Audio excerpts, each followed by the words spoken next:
Журналісти видання The New York Times відстежили, як ціла мережа посадовців та політиків, пов'язаних із партією президента Владимира Путіна, проводила кампанію з переміщення українських дітей. Журналісти видання проаналізували дописи в російських мережах, отримали доступ до фото, відео, текстових повідомлень та документів, а також провели більш ніж 110 інтерв'ю з юристами та російськими і українськими посадовцями. На думку фахівців у галузі права, те, що відбулося з дітьми у подальшому, може бути воєнним злочином. Через 2 тижні після початку вторгнення російських військ в Україну відбулася зустріч на найвищому рівні, яку показали на державних російських телеканалах. Уповноважена при російському президенту з прав дитини Марія Львова-Білова, сидячи навпроти Владимира Путіна, попросила його допомогти перемістити вихованців дитячих установ України, які опинилися в зоні бойових дій. Президент країни-агресорки пообіцяв усунути будь-яку бюрократичну тяганину на шляху влаштування дітей у російські сім'ї, а насправді викрадення. Генеральний прокурор Міжнародного кримінального суду видав ордери на арешт Путіна та його уповноваженої з прав дитини, звинувативши їх у незаконному вивезенні щонайменше сотень дітей з дитячих будинків по всій Україні. У своїх заявах перед початком вторгнення Путін дав чітко зрозуміти, що його наміром є повна культурна асиміляція українських міст і сіл, які, на його думку, начебто історично належать Росії. І тепер, коли високопосадовці потисли руки одне одному, план по перепоселенню наймолодших громадян був введений в дію. Глибоко в душі вони переконані, що діти належать Росії, сказав Сергій Плохій, український історик з Гарвардського університету. Їхнє зросійщення можна прискорити, викравши їх. The Times не отримали відповіді на свої численні запити на коментарі від адміністрації Володимира Путіна та Марії Львової-Білової. У своїх публічних заявах уповноважена пообіцяла продовжити роботу. В свою чергу на прес-конференції минулого року адміністрація Володимира Путіна назвала ордери нікчемними. Пізніше Володимир Путін заявив, що не буде ніяких перешкод для повернення дітей при умові, якщо їхні батьки самі поїдуть за ними. Мало ймовірно, що хтось із цих високопосадовців постане перед судом, але експерти назвали справу проти них залізобетонною, посилаючись на безліч доказів із відкритих джерел.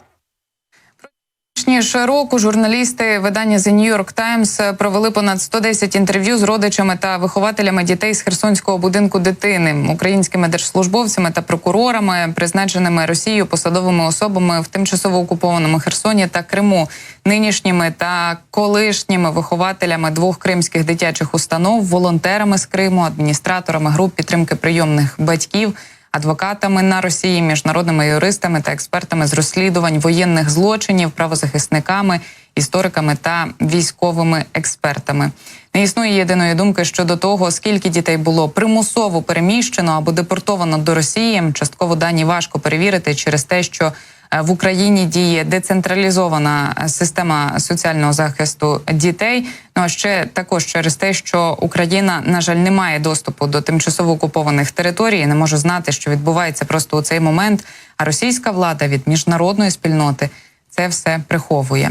Українські офіційні особи тим часом стверджують, що загальна кількість дітей становить понад 19 тисяч.